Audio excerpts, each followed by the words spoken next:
The Charlotte Post Foundation, Critical Race Theory.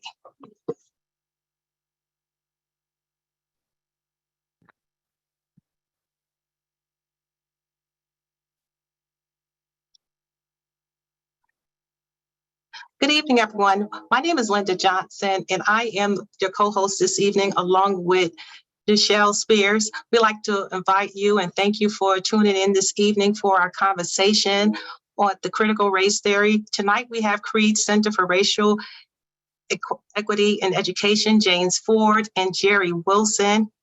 We'd like to thank you for joining us. Thanks for having us. Our disclaimer this evening: the opinions expressed in this presentation and on the following slides are solely those of the presenter and not necessarily those of the Post Foundation or sponsors. And at this time, I would like to turn it over to our co-host, Michelle Spears. Thank you, Linda. Good evening and welcome. I just want to go over a few housekeeping rules for this evening. At this point, I would like to invite you to open your chat and Q&A windows, which are located at the bottom of your Zoom screen, as shown in the diagram. During this evening's conversation, if you have any questions for our panelists, please type them in the Q&A window only, and they will be answered throughout the conversation. The chat window will only be available for our team to communicate the various resources of tonight's webinar and ways to support the Charlotte Post Foundation. Sorry, go ahead. It is. Sorry. And it will direct you to links for our websites, subscriptions, newsletters, donations, and so forth. There will also be polling questions throughout the conversation through Poll Everywhere. When polling questions are asked, you will have two options to respond: by email to pollev.com/JamesFord228 or by text to JamesFord228 to 22333. One time to join, meaning that you will type 2233 in the recipient box, and in the message box, you will type JamesFord228, and it will allow you to join to answer the polling questions. If for any reason we get disconnected this evening, please log back in with the same link and we will resume the conversation. Thank you for joining us and enjoy.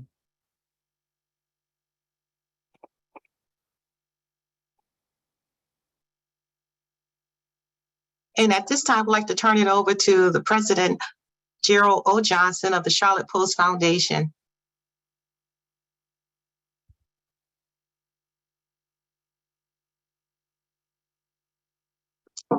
You're on mute.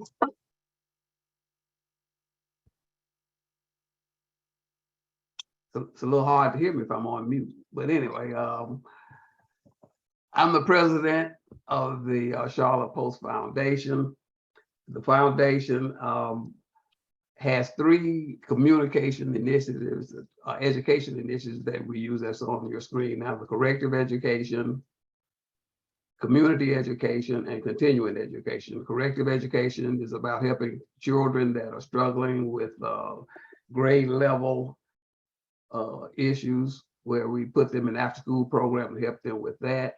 Continuing education is where we highlight high-performing top seniors through a program called Top Senior Program, that which is redundant, but the Top Senior Program, where we highlight African Americans that are high achievers in the Charlotte-Mecklenburg school system. And community education is where we deal with social justice issues in this community that we want to make the public aware of so that they can take actions, call to action steps to help alleviate some of the issues that are out here. And tonight's program is part of the community education initiative. And I want a special shout out to LI, who is the sponsor of all of our community education, well, all of our community education programs this year. So I want to thank them for being a continued sponsor for what we are doing. And with that, I'm going to pass it on to whoever's up next, because I'm ready to hear from our guest tonight. So are we ready to turn it over to James and Jerry? That sounds like their own show, the James and Jerry show. Come on with it. As long as it's not a cartoon. Well, if it works for y'all, indulge us. We'll go ahead and get started. Forgive me. We're going to go ahead and share our screen and begin our slideshow presentation. And so I would just ask if you would let us know whether or not you can see it. All right. Yes, we can.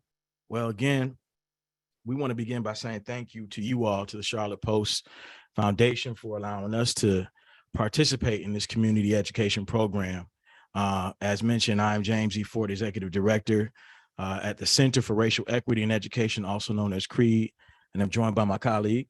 I'm Jerry Wilson, Policy and Advocacy Director at CREED. And, we're really excited to have what we think is a very important discussion. You probably heard about this topic somewhere in the last 2 years, but a lot of misinformation about it. But we want to take the moment today to set the record straight, since this is part of the work that our organization does. And so I'd like to tell you a little bit about CREED, if I could.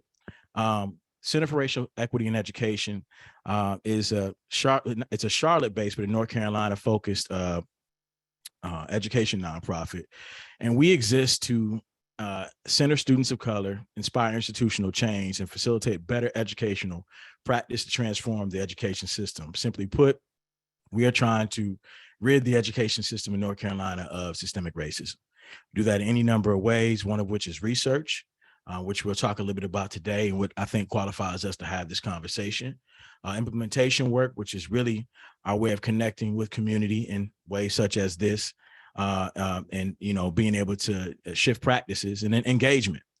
This is a part of that platform, and we're grateful to have the opportunity to speak with you all. I just want to give you a brief overview of how tonight is going to go. So we're having our welcome and overview. Then we'll talk a little bit about what is critical race theory, right? The reason why we're here tonight, to talk about what critical race theory is and is not. Then we'll talk about representation and why representation matters. Then we'll give you a little bit of information about a campaign we have coming up called the Represent campaign. We'll take audience questions. We'll also be doing that throughout. At the end of each section, we'll pause and respond to audience questions. We'll have a longer segment at the end, followed by some next steps and closing thoughts. So without further ado, let's go ahead and begin. So the question of the night has to be, what is critical race theory? You've heard about it, you've read about it, but very few folks seem to really know what this thing is. And so before we give you the answer, we're going to ask you, based on what you have heard or what you've read, what is critical race theory? And we're going to ask y'all to do something a little different here and participate in this poll. You see at the top there's 2 ways to respond. If you have a computer or a tablet in front of you, you can go to the website pollev.com/JamesFord228, and it should pop up. Or you can text JamesFord228, all one word, to the number 22333. Text JamesFord228 to the number 22333. And let's see what pops up. Let's see what you all tell us. We'll give that a couple of minutes. And once you submitted your answer, it won't be your answer in its entirety. It's going to create a word cloud, which collects everybody's answers and makes the words that are repeated most often the largest on the screen. So we're seeing some of the answers start to come in. And as you heard Jerry mention, the words that are most repeated are the words that we're going to see in the largest font. Okay. Give this probably another minute, another 60 seconds or so. Okay. Oh, so race and history is very prominent here. Yeah. Okay. Racism. Okay. Continuing to see race and history dominate. Acknowledging. Okay. Framework, understanding. Throughout. History is again taking lead out front. Yeah. And race. So want to continue to invite y'all, if you haven't responded, continue to do so. These are, will remain in the poll everywhere poll for perpetuity. But what we see here is, I think what we expected, right? It's about race and it's about history, but it's also about so much more and has in many ways been given a bad rap. And we want to take some time to really dissect that throughout the time of the program. So excellent job on that. Your first assignment. We greatly appreciate you all following those directions, and we'll come back to this, but we'll proceed with the rest of the slideshow. So when it comes to critical race theory and the anti-CRT movement, as it's been dubbed, one thing I want y'all to know is that, as a point of context, for the last 2 years, pretty much since 2020, this phrase popped onto the radar of the general population's conscious. And it was facilitated through news media, mostly, if we're being transparent, right-wing news media. And not long after that, you heard President Trump make a declaration to sign an executive order to, quote unquote, ban critical race theory. And a lot of folks were like, what is that? Because naturally, people don't really know what it is.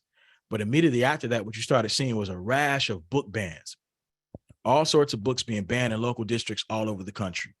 Most of these books, as you could guess, were books that had race as a dominant theme, or LGBTQ or history as a dominant theme. And so it's, it's no coincidence, because those struggles are connected, right, for marginalized people. And then what you started seeing was a bunch of what are called memory laws, but essentially trying to legislate the way that we teach history in schools, and essentially trying to get rid of divisive concepts was kind of the container or phrase being used. Right. But when you think about divisive, the natural question we ask is divisive for who, right? Right. I don't know if you got anything you want to add on that, Jared. Right. And again, this tag of controversial has been placed on a lot of books. And typically those books are, as we see, 41% have protagonists of color, right? These are about people of color. It's about LGBTQ folks. It's about Muslims in some instances. It's about folks who are often marginalized in society. And this controversial tag has been placed on them so that they could be removed from access by children in schools. Right. And, the crowds, although not monolithic, have largely looked like, the picture that you see here, right? People calling it racist. And interesting thing is, little to none of these things actually are critical race theory. So that's important to know. But it doesn't stop the headlines from flying. Sparks fly, Bismarck. And the media has gone without questioning whenever somebody called it critical race theory, ever talking to anybody. That's the frustration I had, was like, Jerry and I are both, in the final stages of terminal degrees, right? Pursuing PhDs. And we know we're familiar with it, but we're like, these folks don't know what's everybody talking about critical race theory for? They don't know what it is, but nobody questioned that tag. And that's become problematic. And that's part of the reason why we're here, to clear things up. So let's begin with a definition. Right. First and foremost, it comes out of critical legal studies, which doesn't mean anything to anybody except to know that this comes out the law field. It really does have its origins in the law field, legal scholarship, if we're being honest. And critical legal studies was a movement in the late 60s, early 70s, where people were beginning to really look at the ways that laws throughout the country uphold inequality. And we can talk a little bit about how CRT evolved out of that. But, laws aren't, and Black folk already know this, laws are not objective or apolitical. They have real consequences. It's not the DEI or diversity, equity, and inclusion training. That's not what CRT is. Yeah. I don't know why it's been made out. Well, I do know why, but it has not been accurately portrayed. It's a practice. It's a way of interrogating and looking at how race functions in a given society. And it critiques that race is a social construct. And, for some people, they never really maybe heard that before, but basically it's the idea that race is made up, y'all. Like, we tend to talk about race like it's been around since the beginning of time and it's in the Bible and all this stuff. And it's not true. Race as we know it is barely, I mean, I'm a former world history teacher. It's about a little over 600 years old. Like you can literally see where race starts to come up as an idea pretty much around the period of European expansion when folks are going out on boats and going to different lands. Right. I don't know if you got anything you want to add on that. Just so that what critical race theory does is look at how society is structured, right? If race is a social construct, if it's made up, critical race theory also looks to see how society has structured which groups are where in that system that is created by the social construct. And of course, in the American context, people of color are at the bottom tiers of that caste system. So that shouldn't surprise anybody who's taking a real life look at how our society is organized. But there are founding mothers and fathers of the theory, right? The actual theory, and one of whom is Kimberly Crenshaw, and she says, and this is in an interview, that essentially what critical race theory is what she calls racial literacy. In other words, for a person who sees and understands or trying to understand race, is how do I read the world? How do I understand the relationship of race and history? How do we frame it? And it's not simply a way of looking at history or showing certain things. It's looking at particular epochs, eras, policies, right? You think about redlining, how redlining was used to rob people of generational wealth. Race was a driving factor of that. It's impossible in earnest to look at that and deny the role of race in that. Critical race theory certainly does take more of a systemic analysis of race and how it shows up. And the final part in bold is it's important to understand the history of it and to do something about it. It's not about wallowing in misery. It's about being honest about how we got where we are. Yeah, and I think I just want to take a moment to just give an example, right? So how we read the world, what does that mean, right? If we look at how American society is structured and we see, for instance, the enormous wealth gap, racial wealth gap in the United States, how we read the world determines what we think should be done about that problem, right? If we look at the wealth disparities in this country and we say, well, it must be because one group is lazy and another group is hardworking, which some people do arrive at that conclusion, tragically, right? Then if that's your perspective, well, there's nothing we can do about it, right? Some folks just need to stop being lazy. That's right. But what critical race theory does is take a more accurate look and say, well, these inequities are the result of policies and practices, right? And that informs what we do in response to the disparities created by those policies. It's not quite hopeless, but if we are going to act, our actions need to be ordered, right? And critical race theory helps us make the analysis to know what to do in response to these inequities. So who came up with it? Where'd it come from? As I mentioned, it came about from the 70s, and as lawyers, activists who were really critiquing critical legal studies because it was more of a liberal look at the law and discussing inequality. But like so many things, I'm sure folks on the call can relate to, it didn't really look at race. It was like, and so these were Black lawyers who were looking and saying, y'all not paying attention to how race is showing up in the law. And so it became, it emerged kind of as a critique of that, of critical legal studies. And it really is more of a movement, rather than just a particular theory. Several people started contributing these more nuanced and more accurate portrayals of the way law it has facilitated racism and the more subtler ways that racism shows up.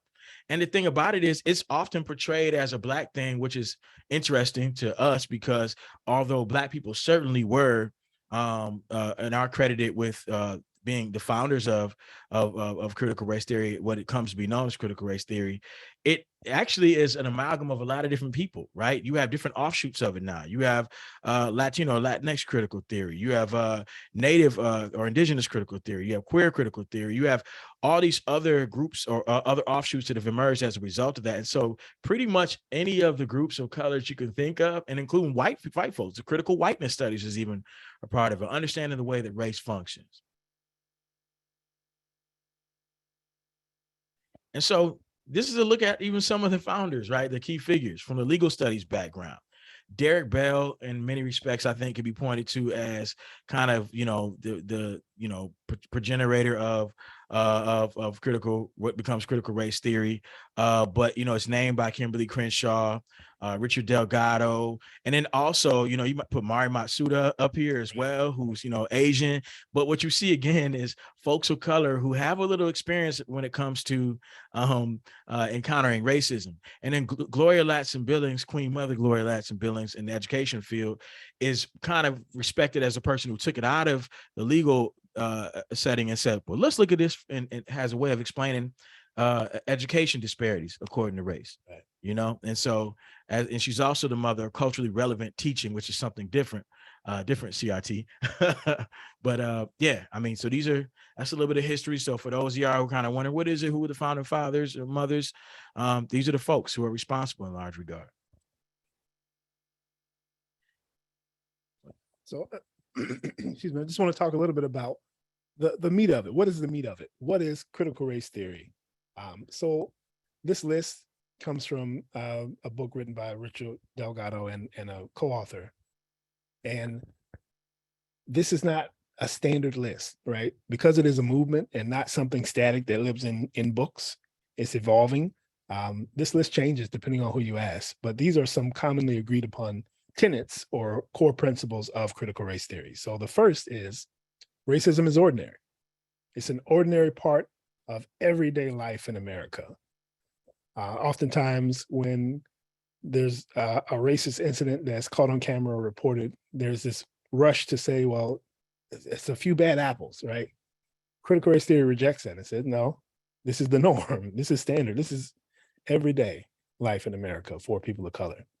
The second principle is interest convergence. And this concept is basically saying that significant progress for Black Americans and for other Americans of color only comes when it is also in the interest of white Americans, right? And we'll talk a little bit more about each of these in a moment.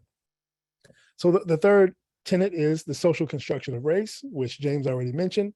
Again, this is saying that race is not biological or genetic.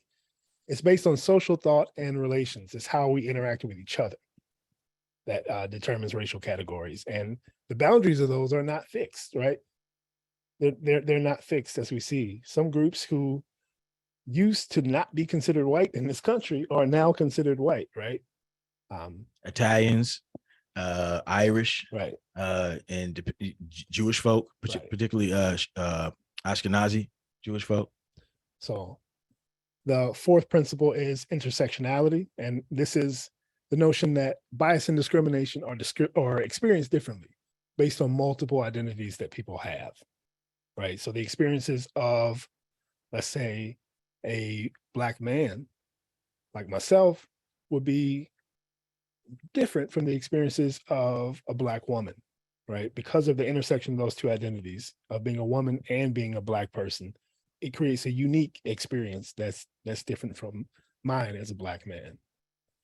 And another principle is this critique of liberalism. And this is the notion that equality under the law, meritocracy, and colorblindness, these grand ideals that we like to profess and that are aspirational in the United States, CRT would say that these are not actually practiced in the real world. This is not the society that we actually live in. And the last principle that we'll talk about tonight is counter storytelling. And this is the notion that people of color have a story to tell. And we have a unique lens and a unique voice developed from our own experiences, and that nobody else can tell that like we can. So we'll pause there and offer you the opportunity to ask any questions for maybe a couple of minutes about that particular section of our presentation, and then we'll get ready to kind of proceed. But if you do have any questions, you can feel free to put it in the chat as earlier. We just want to make sure everybody's following along and that you have a chance to kind of answer any queries or ask any queries you might have. Please put questions in the Q&A because the chat is closed to the public. Oh, I'm sorry. In the Q&A. All right, so we have one question that's been there for a while from Queen Thompson. It says, is tonight's discussion for a beginner's level for those who do not have a clue about critical race theory? Yes. Yes, we are starting at the base level, and we're going to talk through some examples and really try to use plain language on this as much as we can.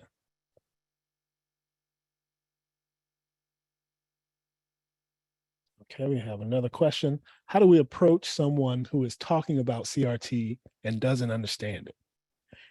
That's a question we will definitely answer at the end. So excellent question. Just want to table it because we will make sure we address that as a part of our presentation. All right. So we're going to proceed, and we're going to ask you to do the poll again and answer this particular question. Where were you first taught that Black Americans have to work twice as hard to get half as far? Where were y'all first taught that? And again, you got several options. The way you want to respond here is by answering. Oh, look at y'all.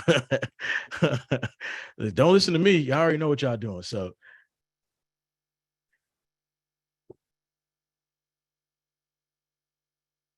coming in.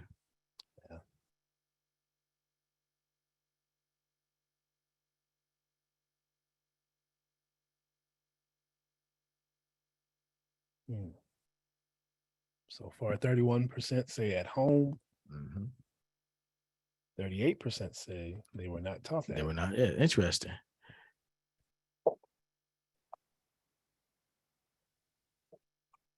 Okay. And so, on the one hand,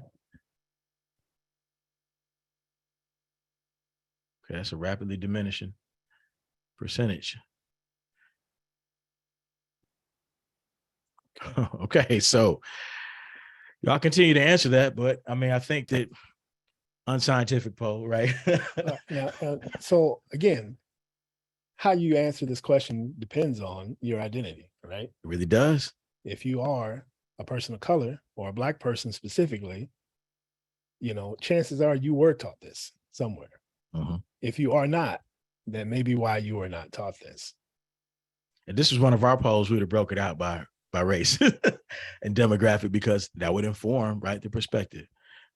But still interesting results nonetheless, right? I do want to point out, though, that for the folks who say that they learned CRT at school, which appears to be 24% of folks, the vast majority of folks, or the greater number of folks, 41% say they learned it at home, which I think is interesting. Girl, whoever Tamiko is, why is she putting her answer in the Q&A? Okay. All right. So we're going to go ahead and proceed. So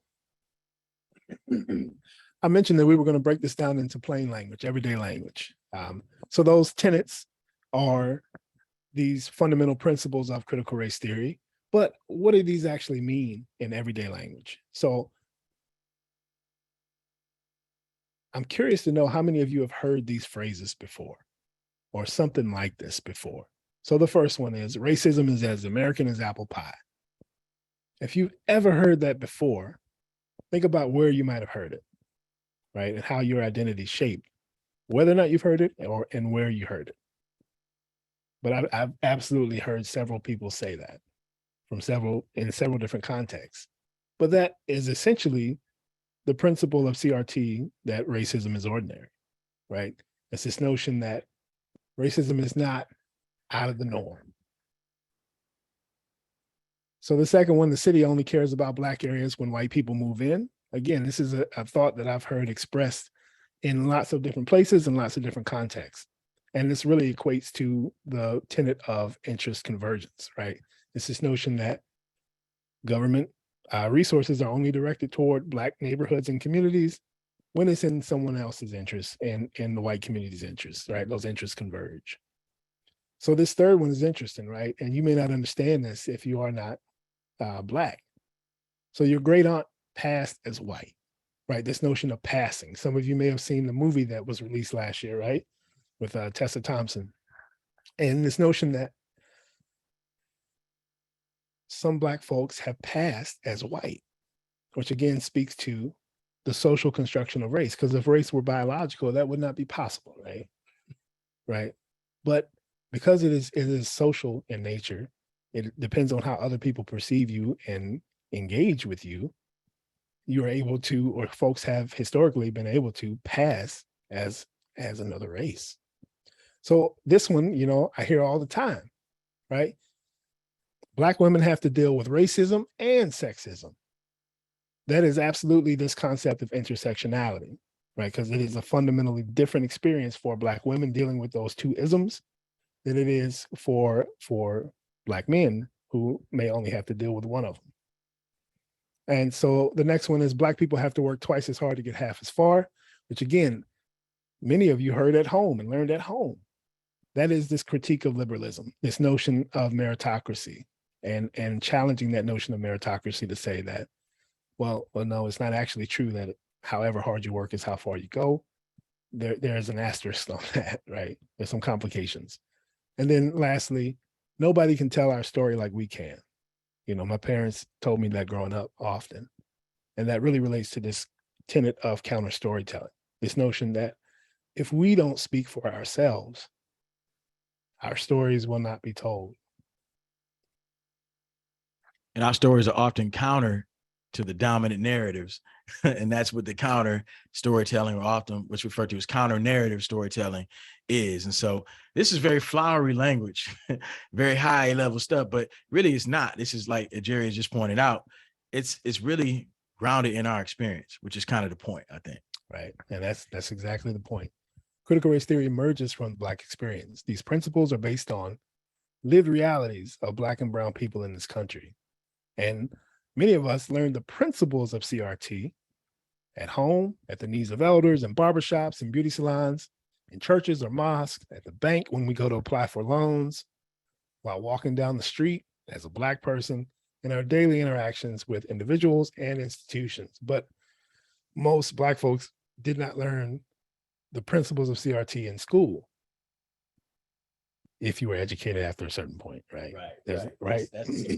Because historically, if you attended a segregated school, racially segregated school, where all of your teachers or most of your teachers were Black, right, and had could take liberties with the curriculum and teach you things that you needed to know, right, then that is the exception. Right. If you went to Second Ward, you went to West Charlotte, you went to York Road, if you went to J.H. Gunn, you probably had some teachers who taught you some of this stuff.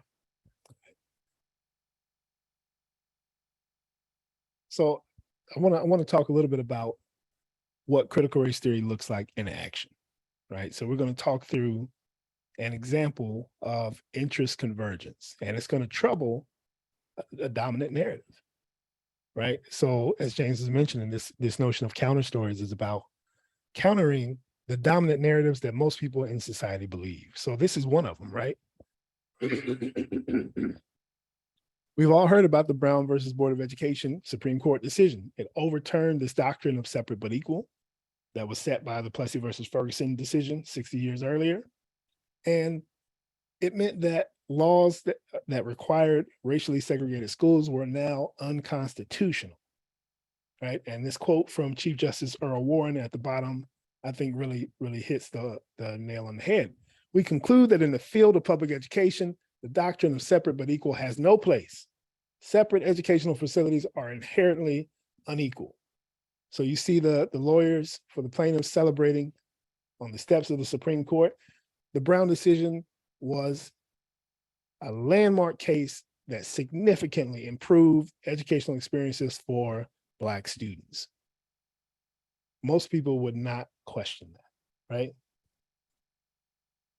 But what critical race theorists would do is ask this question here.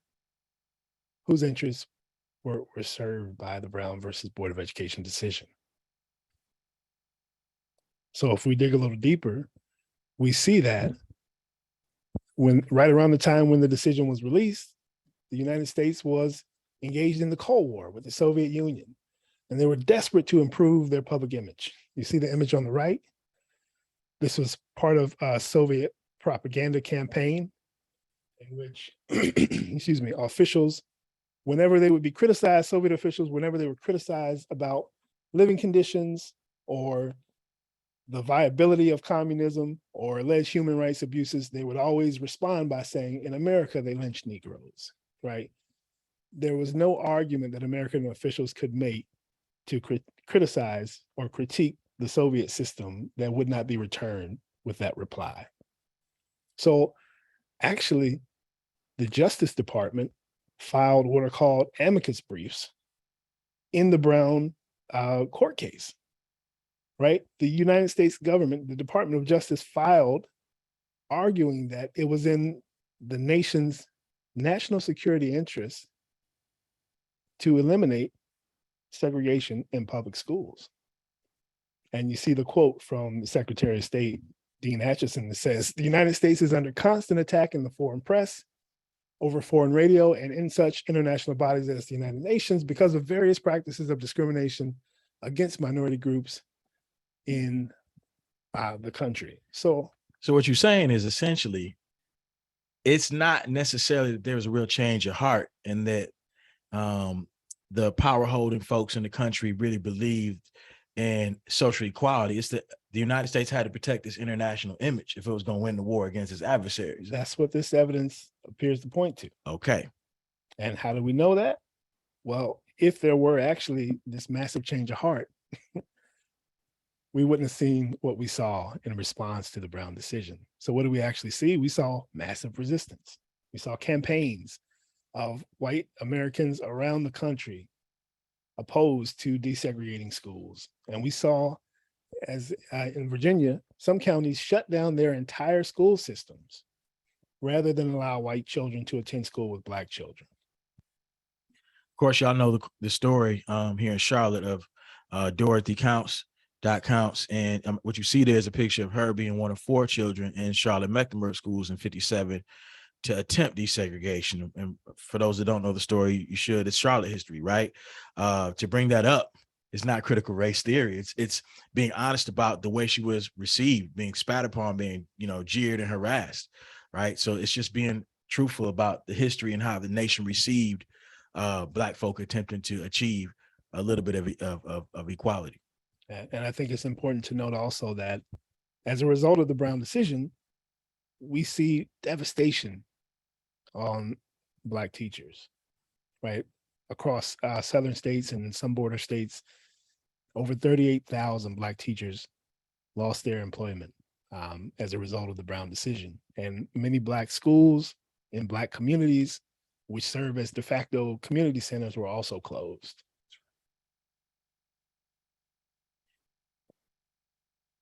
Any questions about that piece right there, about kind of in plain language what we're talking about when we talk about critical race theories, of those tenets?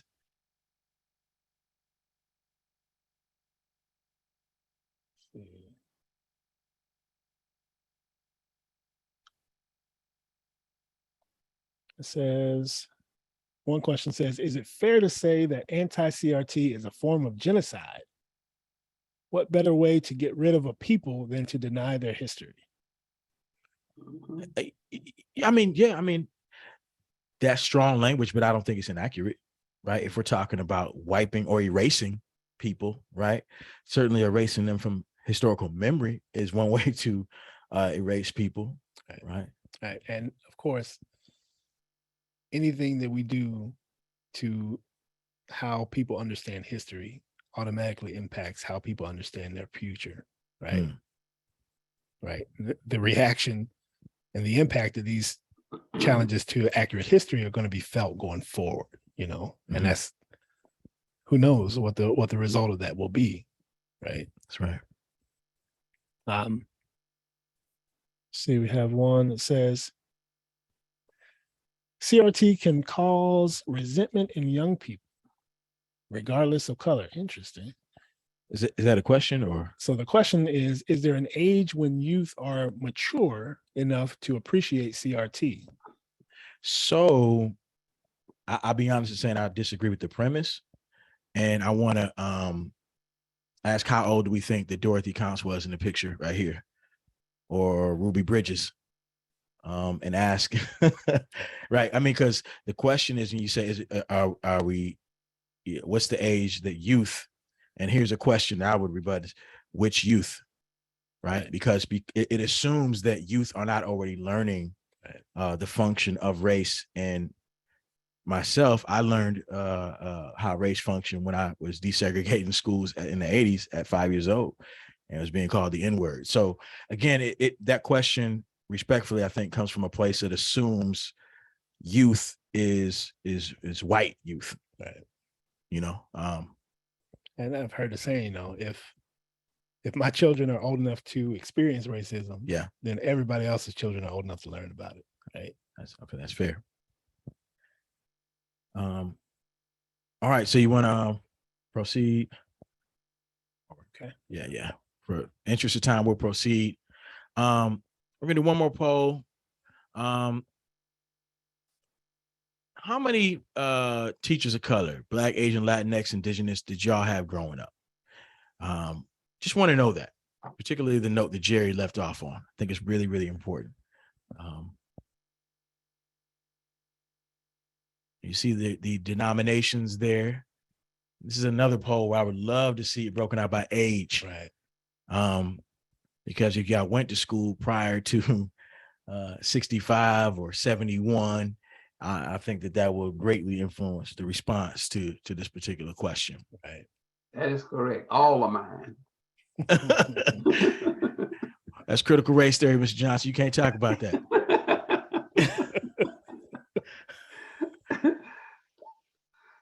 But while y'all answering that, Mr. Johnson, I was reading a bit of history myself the other day, and I thought to myself, so Black teachers or Black mail carriers, right? And I think, to my knowledge, we didn't get the first Black mail carrier in Charlotte until early in the 1900s, and I believe that he's a descendant or an ancestor of the Johnson family. Is it critical race theory to talk about those things, right? These positions that Black people didn't occupy, and to not question why they didn't occupy them, right? It's oftentimes they were barred from being in those spaces. Mm-hmm. Okay, so the vast majority of folks are saying between 1 and 3, 41%, and I'm going to go ahead on a limb and say that's not a lot. That's not a lot. And we're not just talking about Black, we're talking about any educators of color. Right. Right. And 17% had none. Yeah, I didn't even think about that. 0. So, we're not supposed to question that or ask any probing thoughts about why that might be, what might be the circumstances that permitted for that to happen, particularly when folks like Mr. Johnson said that all of his were. And again, we've seen with recent research in the last decade, the powerful impact that teachers of color have on the educational experiences and outcomes of students of color. Without a doubt. And for white students as well. Right. Actually. Right. So. Well, 16% might be coming from people that are white that never had any Black teachers teach them. That could be. Right. Yeah. So there's a mutual benefit there. Mm-hmm. All right, we're going to proceed. So, on this notion of representation, we want to talk about why that matters. Some of y'all might say, what does it matter whether the teacher's Black, brown, green, or purple? As long as they can teach, as long as they teach the content, that's what really matters. And at some level, yeah, absolutely, right? The ability to educate is not bound by race because, again, race, what we said, is a social construct. But representation does matter. And let me tell you something. We're not the only ones who believe that. In fact, there have been folks on the opposition who believe that, who have fought hard to make sure that their stories were represented. When you look at the movement, what we call the quote unquote anti-CRT movement at present, you might think that this thing sprang out of the ground, that it's unprecedented. But I'm here to tell you as a history teacher that it is not. As a matter of fact, there's an organization y'all should learn about if you don't already know, called the UDC, the United Daughters of the Confederacy. Neo-Confederate organization of women who trace their lineage back to Confederate soldiers during the Civil War. And they started in Nashville, Tennessee, and they made it their business to make sure that they restore the image of those Confederate soldiers who died. And in fact, many folk don't know this, it was the UDC. When y'all have all heard the phrase the lost cause or the war of northern aggression to describe the Civil War, that didn't just happen out of nowhere. It was the result of a propaganda campaign that was sponsored by the United Daughters of the Confederacy. Wouldn't you know it? These women, the first place they saw to push this new concept, this new idea, were the school boards all throughout the South.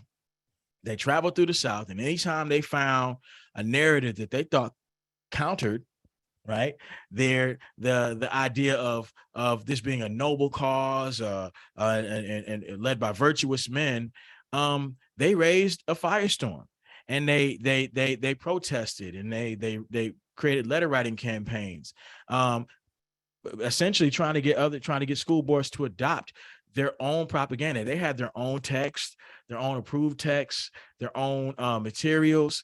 And in North Carolina, the North Carolina chapter actually targeted a lot of their energy at the State Board of Education. And you see that third bullet, and this is at the turn of the century, right? Early 1900s. This is written by the chair of the textbook committee of the United Daughters of Confederacy in North Carolina. And she says, after their successful campaign, we feel safe in saying that our organization has at this time the sympathy and interest of the State Board of Education. That's in North Carolina. And so as a history teacher, I always teach that, history is not as much a line as it is a circle, that the same things happen over and over again, different people, different time period, different epoch, but it's the same tried and true strategies that people are just recycling over and over again. Yeah. So representation does matter. They knew that, but I also want us to call on our ancestors as well and recognize that at the same time where folks were trying to erase us and the true history from the curriculum, that you had Black folks on the other side trying to make sure that they were represented in the curriculum. Important to note that what we call the traditional public school system throughout the South was largely the creation of Black folk, of free Black folk coming out of slavery. The first thing they did in that 12-year period called Reconstruction was they assumed positions, elected positions in the state houses, and they enshrined education as a right, not just a right for themselves, but a right for every child. And so what we know as the traditional public school system was created by us. And not long after that, we began to say, you know what, it's not just enough to have a right to school. We want to have the right to learn about us and to learn about things and our contributions in the world. And one of the leaders of that movement was Carter G. Woodson. Y'all may know him from his famous text, The Miseducation of the Negro. But he also was somebody who recognized that if the school system didn't create these materials, that he created an institution that would do that. Created Negro History Week, which later became Black History Month, the Association for the Study of African-American Life and History, which used to be Negro American Life and History. And he was essentially arguing for what we would call curriculum equity, right? That we need to see ourselves, have texts that represent us, our perspectives. And even in North Carolina, the North Carolina Negro Teachers Association was also advocating for curriculum equity. And so there's even a foreshadowing of where we're at now, what we're trying to get for our kids. But to Jerry's earlier point, in North Carolina, we tend to talk about it like it was just well received in the South. The decision was handed down in 54 and all was well. There were two Brown cases, number one, another one here later, Brown 2. But in North Carolina, we drug our feet. Governor Hodges did not want to desegregate schools in North Carolina. And unlike Virginia, he didn't want to shut things down, but he wanted to create a fail-safe. And so he created a committee headed by Thomas J. Pearsall. And he created two pathways for resisting, essentially, Brown versus Board. One was to set aside monies that were associated or allocated for each white student and allow them, if they didn't want to desegregate, to take that money with them and to go to private school. When y'all think about private schools, around what time period did private schools really take off in the United States? You don't got to answer it because I see it populating in your mind. I bet you it correlates with the Brown v. Board decision, somewhere between 54 and when those desegregation plans really started to take root, which is the early 70s. But the other thing was, if a community got together and they decided that they didn't want to desegregate, they could shut schools down entirely. And so we can't be honest and acting like all was good and that, the larger white community, even in North Carolina, which is kind of painted as the progressive South, that everybody just accepted in desegregation as a reality. They did not. And also the threat of violence. When y'all see folks showing up at these school board meetings and getting crazy, what you have to remember is, from a historical perspective, the threat of violence has always been used to try to thwart racial progress. And this was actually at a Klan rally right outside of, in 1958, right outside of Charlotte. Actually, it was from Union County. This quote comes from, where a man from the crowd was quoted as saying, if the Pearsall plan doesn't work, the Smith and Wesson plan will. The threat of violence, the folks threatening elected officials, it's just not new, sadly. And it's part of the process. There are also organizations, grassroots organizations that sprang up out the ground to try to hold politicians who even appeared sympathetic to desegregation accountable. They threatened to primary them, get them out, one of which was called the White Patriots of North Carolina. They pledged to maintain the purity and the culture of the white race and Anglo-Saxon institutions. And they said if there is a Democratic politician at the time who were the leaders of segregation, who appeared sympathetic, that they were going to primary them, get them out of there. They didn't want any politician who was supportive of race mixing. And so I just want you to pause here. You don't got to write nothing in the chat. And think about the organizations who might be the modern day version of the White Patriots in North Carolina, who are kind of pressuring politicians to do the same type of thing. Just think about it. And here locally in Charlotte, we know that 54, Brown versus Board 54 was the landmark Supreme Court case.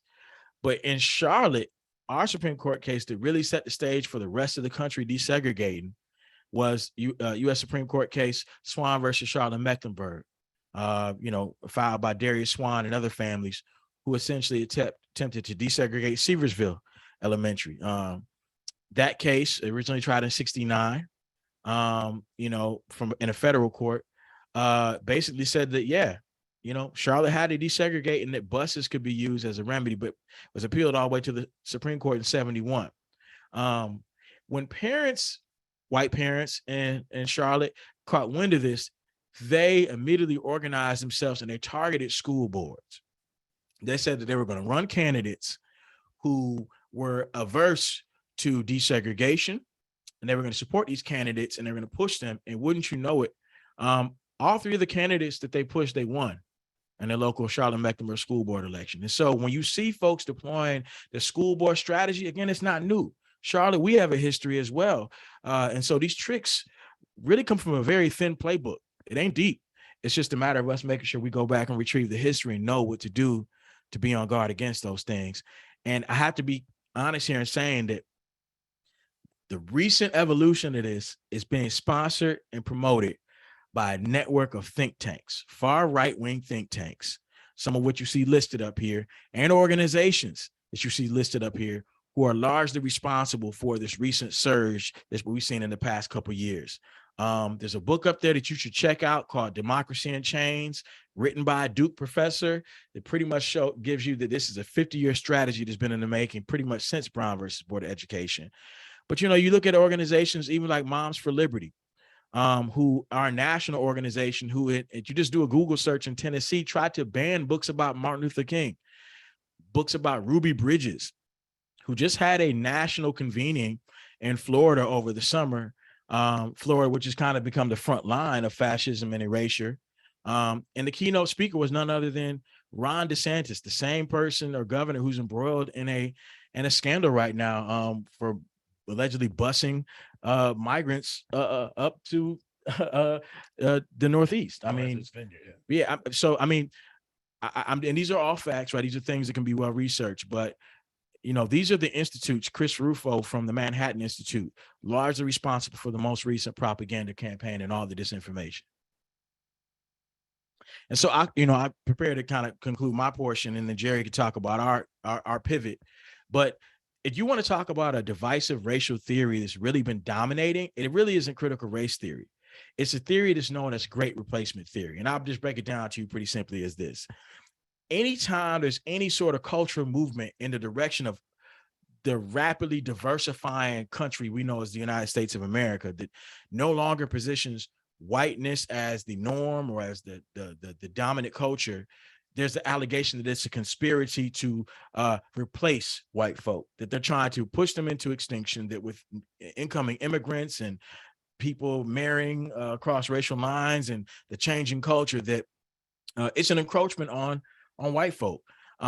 So this is why you see folks melting down at the idea that Ariel from The Little Mermaid is now played by a black girl. It's critical race theory. They're taking over. That is great replacement theory. And you're going to see these folks will cry that the sky is falling anytime a new text is introduced, a new book, a thought of telling history from a different perspective. It's the idea that anything that displaces white or Western European culture and ideas as supreme is trying to replace white folk. It's called Great Replacement Theory, or GRT, or also white replacement theory. And this is the theory we actually need to be on guard against and stop talking about CRT. So again, just to show you a play from this playbook that James mentioned is not deep and is old though. Some of you may recognize this person. This is Reverend Jeremiah Wright. And he was all over the media in 2008. And there was a video that played nonstop on repeat of him saying a quote. And this is the full context of that quote. And the quote says, the government gives them, meaning African Americans, the drugs, builds bigger prisons, passes the 3 strikes law, and then wants us to sing God Bless America. No, no, no. GD America, and that's in the Bible, for killing innocent people. GD America for treating our citizens as less than human. GD America for as long as she acts like she is God and she is supreme.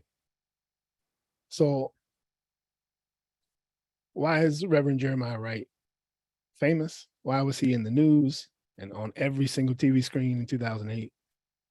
Because this man attended his church. This was then candidate Barack Obama, who, when these videos were running nonstop on the news, was pressed to say, why are you going to this church with this radical preacher?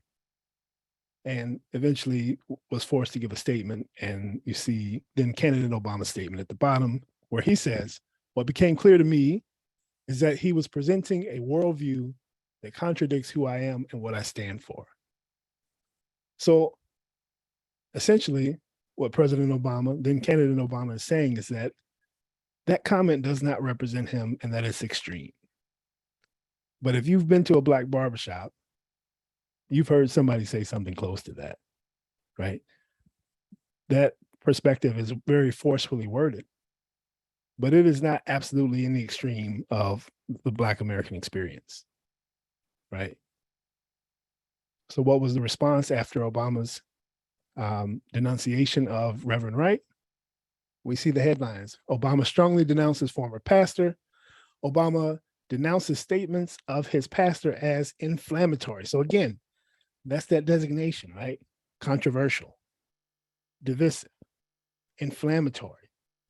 Like that is how folks are essentially identified for exclusion. So what's the play here? So the efforts to mischaracterize Jeremiah Wright as un-American were a part of a calculated strategy. Step 1, play clips of Reverend Wright preaching concepts that are in the mainstream of the Black American experience. Step 2, scare white Americans.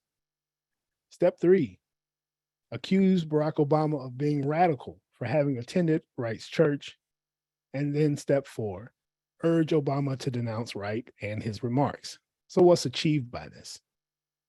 Well, if enough white voters believe the lie that Obama is radical on issues of race, then he loses the election because he doesn't get enough support from white voters. However, if Obama distances himself from Wright and his worldview, then Black Americans have effectively been denied full representation from the nation's first Black president. And this is what we saw, right?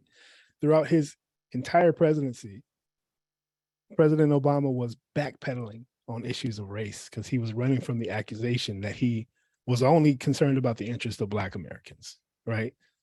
Those early accusations, even though they were baseless, actually did impact the way that he was even able to represent Black Americans. So we see the same playbook being used now around CRT. Step 1, accuse educators and schools of indoctrinating students with critical race theory. Step 2, scare white Americans, parents, and policymakers. Step 3, accuse any educator or policymaker who supports racial equity of being extreme. And step 4, urge, and in some cases legislate, educators and school districts to abandon racial equity efforts. So we saw this play out not too long ago down in Texas. So this is Principal James Whitfield. So he was the principal at Colleyville Heritage High School, which was in a wealthy mostly white suburb of Fort Worth, Texas. He was the school's first Black principal. So this town where the high school was located is considered to be the best educated city in Texas based on the percentage of people with a bachelor's degree or higher.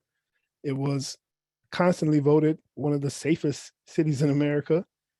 You know, that's the designation that it has. It's predominantly white. I think about 3% of the town's residents are Black. So a year and a half ago, there's this school board meeting where citizens are outraged.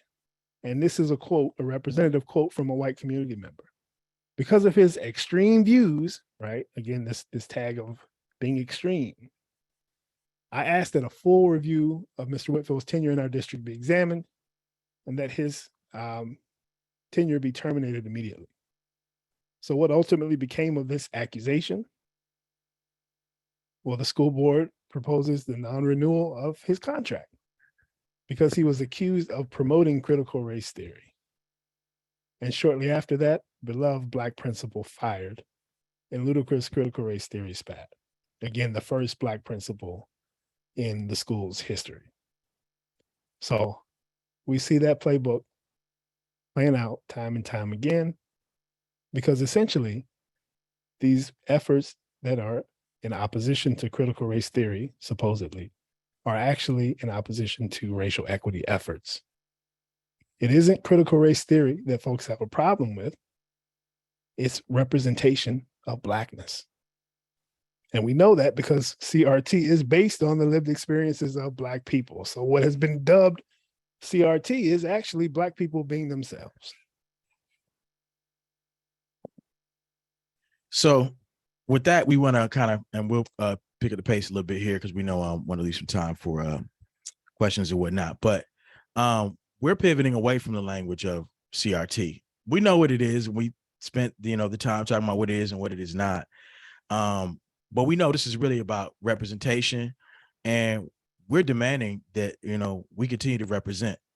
And I want to talk a little bit about what that means and some of the pieces that are associated with that. So again, the reality is there's a coordinated campaign to ensure that public schools do not serve the interests of students of color, despite demographic realities across North Carolina and across the country. And we know that this outrage is manufactured over critical race theory, and it's really an effort to diminish representation in schools. So racial equity advocates, they've struggled to mount a response to this campaign, this anti-CRT campaign, because the framing is in bad faith, right? If somebody is accusing you of practicing and indoctrinating kids with CRT when all you're doing is being Black, what are you going to say? I'm not practicing CRT. You can't use that language, right? Because the argument is in bad faith and the framing is already polluted. And so many people's minds, they can't even understand what the issue really is. The real issue is representation, right? And that's what we should be talking about. And that's the driving vision behind our Represent campaign. So what is the Represent campaign? So again, the campaign is based on the verb form of representation. Too often when we think about representation, unfortunately, some school leaders and policymakers look at it as a box to check, right? Representation, done, right? Got one Black person on that committee. He looks like me, representation. Right. But we know that representation is so much more than that. So this campaign uses the verb form because it signifies that the act and the process of representing is never quite done, right? It's ongoing. So the campaign essentially has 3 planks, and each of them is based on a definition of the verb to represent. So the first one is to serve as an example of or to exemplify. And this plank deals with educator preparation and diversity. We know the powerful impact that educators of color have on all students, but particularly students of color. And it's important that we diversify our teaching workforce to make it look more like the students who are enrolled in our public schools, because currently 80% of teachers in North Carolina and similar around the country are white women, right? Even though a majority of students enrolled in North Carolina public schools are people of color. So they don't represent the students. Exactly. Got you.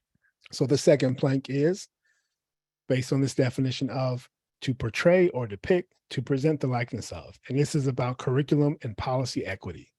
Again, students of color need to see themselves reflected in the curriculum, right? If you can't see it, you can't be it. And this notion of how we are learning about our past, well, it predicts what we do in the future, right? If we can't see ourselves reflected in the curriculum, how can we see ourselves having a place in American future, right? If we don't see ourselves showing up in American history. So a curriculum that represents our kids. Exactly, as well as policies, making sure that schools adopt and put in place policies that are intended to protect the right to an education for all children and that don't unfairly punish Black children and other children of color disproportionately. And the third plank is to act on behalf of a constituency, right? And this is all about policymaker accountability. It's saying that those who are in the privileged position of representing the interests of the public, but particularly students, they have a very important responsibility, and racial equity should absolutely be a key focus of theirs to make sure that no student is not receiving the education that they deserve. And that goes for policymakers of color too, right? Absolutely. Because as the phrase goes, all skin folk and kinfolk, right, just because you look like us doesn't mean you represent us. right. That's not a box you can check. Oh, let's see, Black skin, check. Right. No. What kind of policy making? Right. It's ongoing. It's active. So just some of the things that we've done around each of these planks. So we put out policy briefs. Most recently, this policy brief number 2 is all about educator diversity and the need for more educators of color in North Carolina. We also started an initiative last year called Teaching in Color, which is all about building supportive community around educators of color and also prompting policy change. So as part of this initiative, we've engaged in storytelling campaigns. We put out a mixtape this summer. We have a magazine coming out soon that highlights and profiles educators of color. And we also do monthly Twitter discussions. And of course, we have an annual summit. And if we look at this map, we see that we work statewide. This is why, because this is the distribution of teachers of color across North Carolina. Does this match the distribution of students of color? To some extent, but not really, right? There are Black children all over the state. And the fact that there aren't teachers of color heavily populated all across the state means that we have work to do. And that's the reason for this campaign. So for curriculum and policy equity, we have a program that we do called Creed Academy. There are 2 levels of it, 101 and 201, where we essentially start from the ground up. And it's a crash course on racial equity in education. And it is absolutely essential for educators. If you are an educator in North Carolina, and do we accept folks from out of state? Yeah, absolutely. I'm not on a limit the knowledge to everybody can benefit from it. It's absolutely essential for educators, but it's also vital for parents and community members as well. And we actually also engage on social media. We do policy markups. So if there's a policy that we feel is not representing the interest of students of color, we give a little feedback, just like a teacher would, and pass it back to the policymakers and try again. This is not your best work.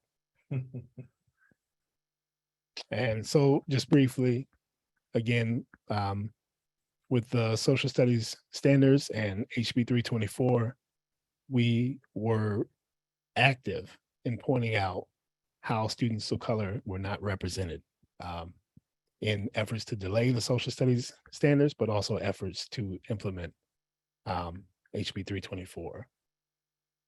And on policymaker accountability, we put out during the long session legislative progress reports. So every week or so, we put out a report saying, you know, who was represented for students of color in the state legislature, and who needs to do a little better next time so that they are representing all of their constituents and not just some.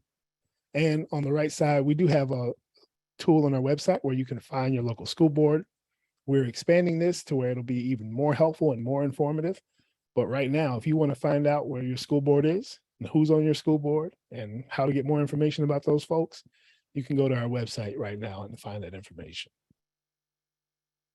And again, it's all about holding folks accountable for what they do, whether or not they are actually representing for students of color. So we appreciate your attention, and hopefully we delivered on the primary objective of our presentation. We want to open it up for audience questions at this moment. We have lots of questions in the Q&A if you want to check that. All right. Okay, so we have Dr. Stephen Bond in attendance, and Dr. Bond asks, do you think an ulterior motive about the integration of schools was about athletics? The Southern universities wanted our Black athletes. That's a really interesting question. I think it's possible. I mean, interest convergence, right? So what are the interests? Yes, I think it's possible. I always like to use, when I'm describing interest convergence, the integration of baseball, right? Branch Rickey did not integrate baseball because he was on a social justice campaign. He integrated baseball because he looked at the Negro leagues and he said, man, why do we have a white league and a Black league when money is green? You know what I'm saying? And so I think he wanted to certainly, find the appropriate candidate who had the temperament. There's a reason why he chose Jackie Robinson, not Satchel Paige, right? And then, introduce Black players. But consequently, what happened was what? What happened to the Negro League? Right. So that's, that is, I think it's a fair question to ask, and it's not exactly not possible. All right. Let's see. Where is your evaluation of the language used by educators about oppressed and oppressors directly linked to the CRT framework? I don't think such an evaluation exists. I'm not even certain about the function of an evaluation like that. What it would be designed to measure, what would be the purpose, and so again, I think that, okay, let's be candid, right? So the underlying spirit of that question, I think, is about protecting the feelings of folks who would be identified as oppressors, right? Right. So when we're talking about race, talking about white folk, and the narrative is, oh, CRT is all about making white folk feel guilty. No, it is not, right?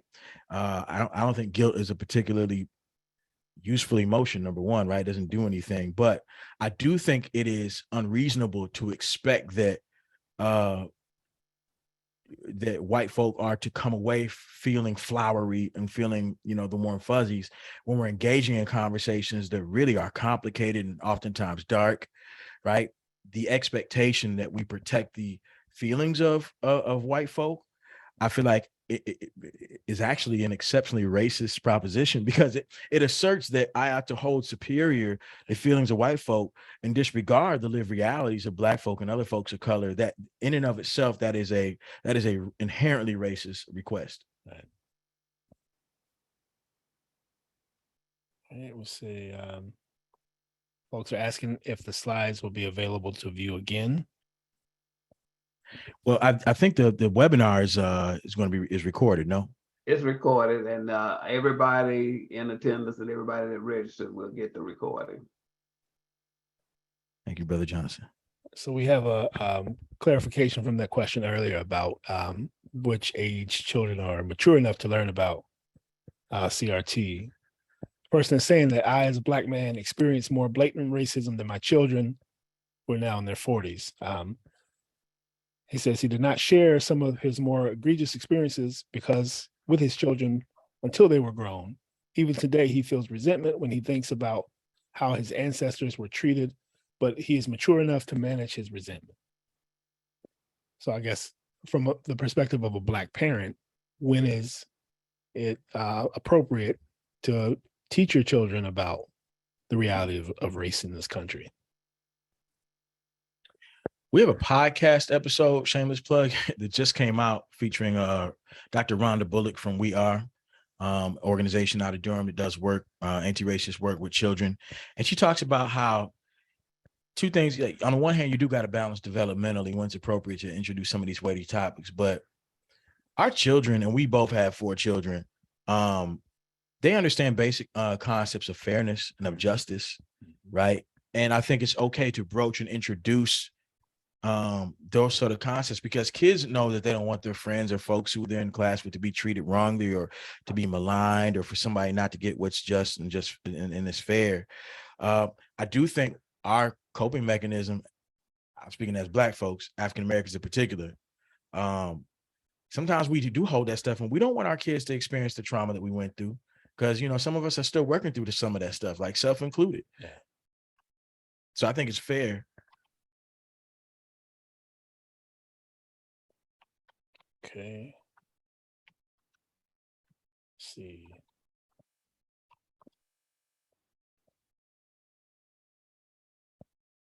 So Jennifer Bishop asked, do you have the proportion of educators at the higher level institutions in NC PWIs? No, we do not. We do not have that information. Okay. Can I ask a quick question? Sure. Yes. Why do you think, I mean, critical race theory is not a new thing. It's been out for a long time. What was the driving force to make it become popular over the last 2 years? So now that it's becoming political propaganda to actually cause all this to happen now. What was the reason for that happening all of a sudden? Lots of theories on that, Brother Johnson. I can give you my personal opinion. I think it was a voter mobilization strategy. Because that's been tried and true. Essentially what Jerry mentioned, the whole game is find a word, find a issue, give it a label, right? Make it a curse word, put it on everybody's lips and mouth, and then essentially, charge everybody with doing something about it. But there have been some folks who've done investigative work, and they found it has been largely a school board voter mobilization strategy. They've been trying to increase voter turnout and get more, essentially candidates who are anti-representation on local school boards. And so I think that's probably what explains at least a good portion of it. Yeah, I agree. Okay.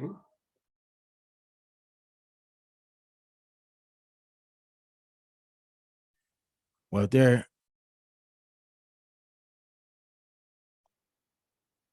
still got a few others.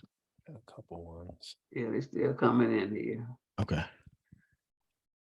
So this one says, if we hide our story, it will disappear as though it never happened. What makes us so tender that we, unlike Jewish people, for example, cannot tell our story, never forget. If we don't tell our children, who will?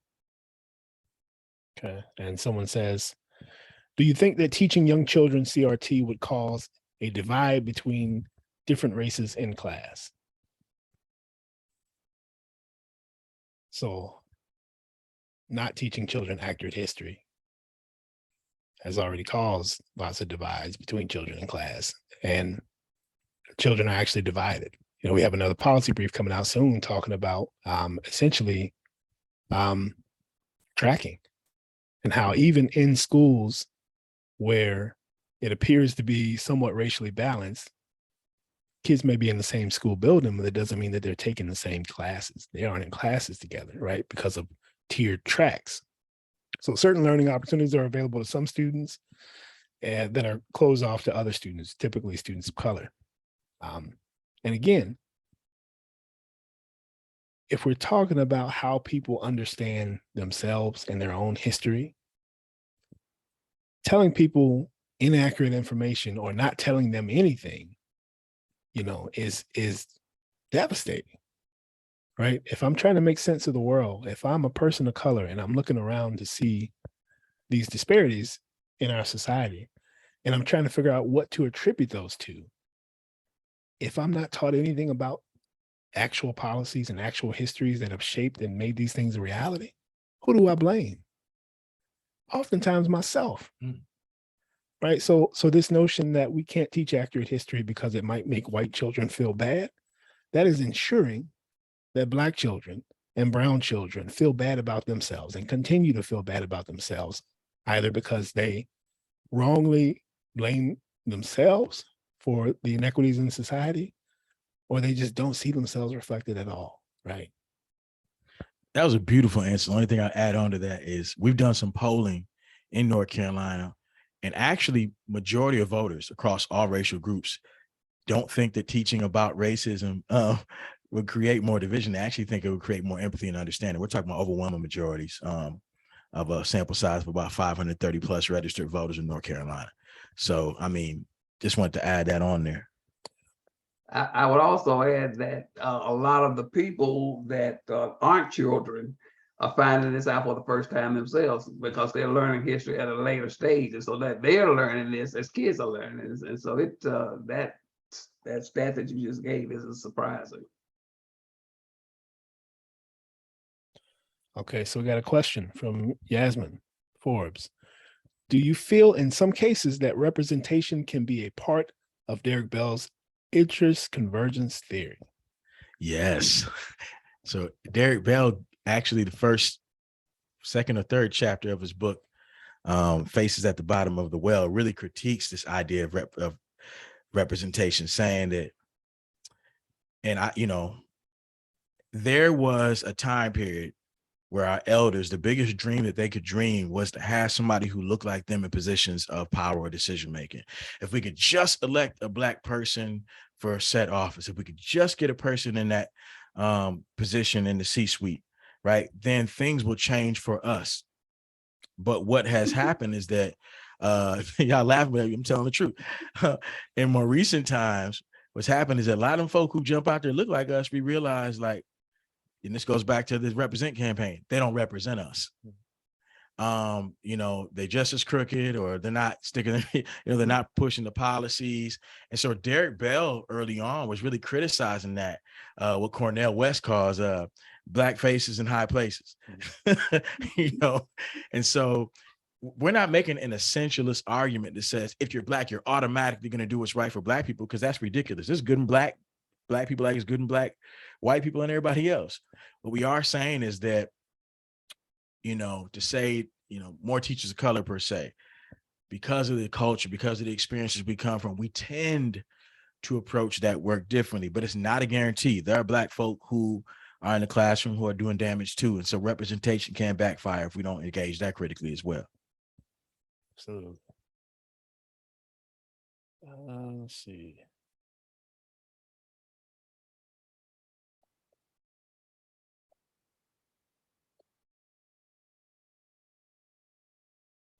Okay, I'm trying to find a good one. I don't think we have time for too many more.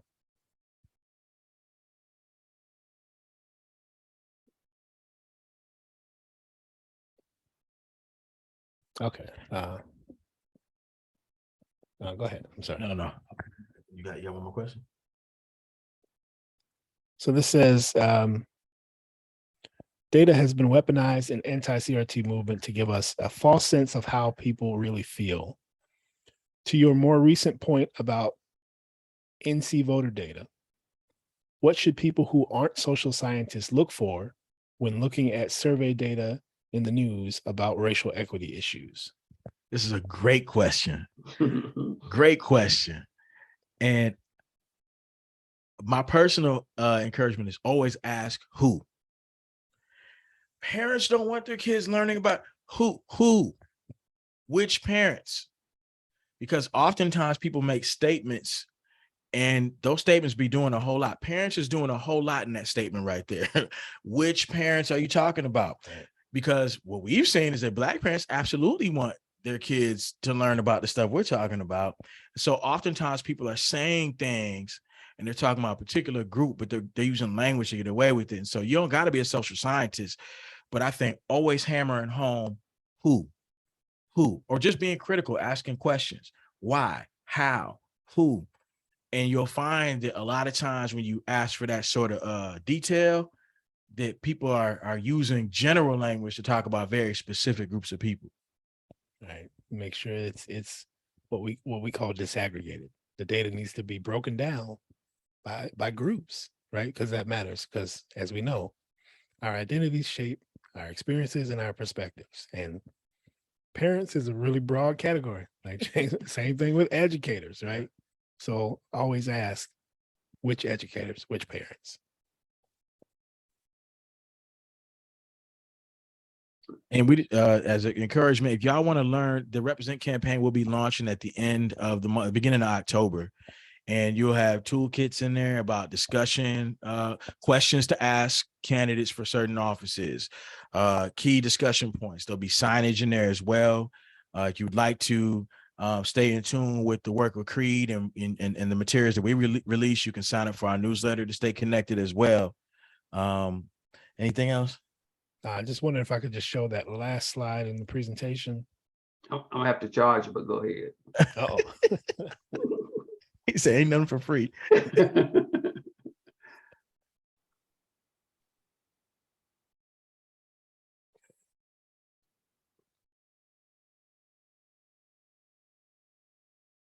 Jump to the Yeah, end. you can jump right there. So you charging us by the second, Brother Johnson? Hadn't thought of that. Yes. How's it? I got in trouble for asking. Thank you, James. I appreciate that. I was gonna give you all a break, but that's a much better price.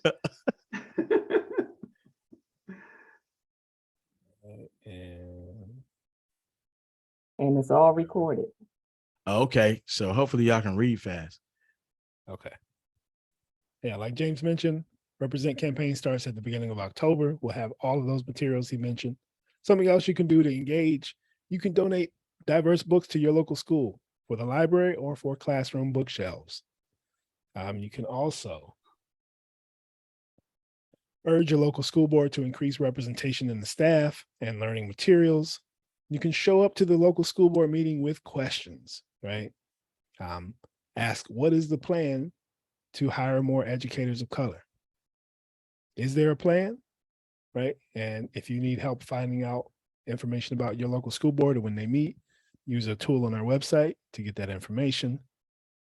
You can also join groups that align with your values.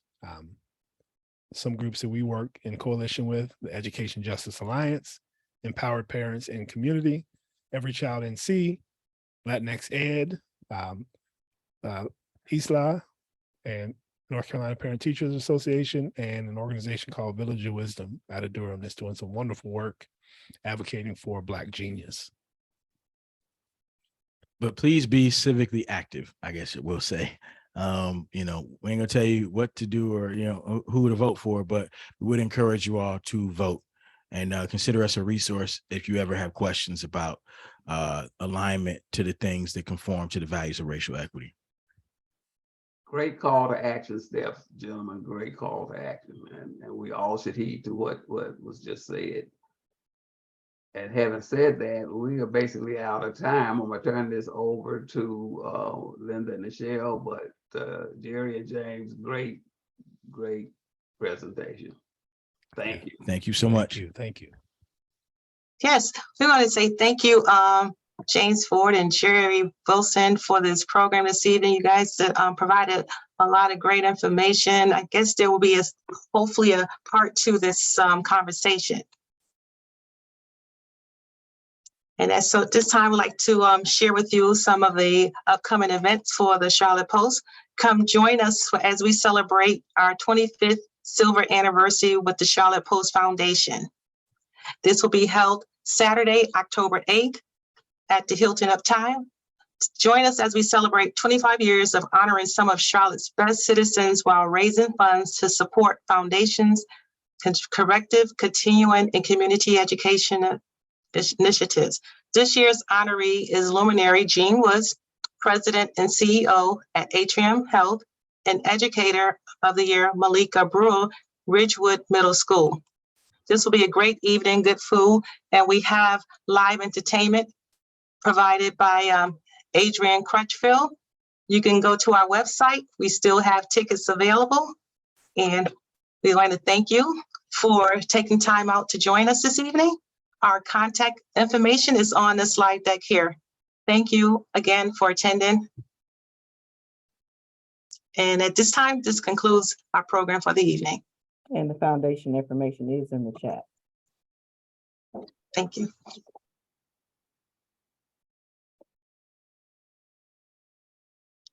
So you can stop recording.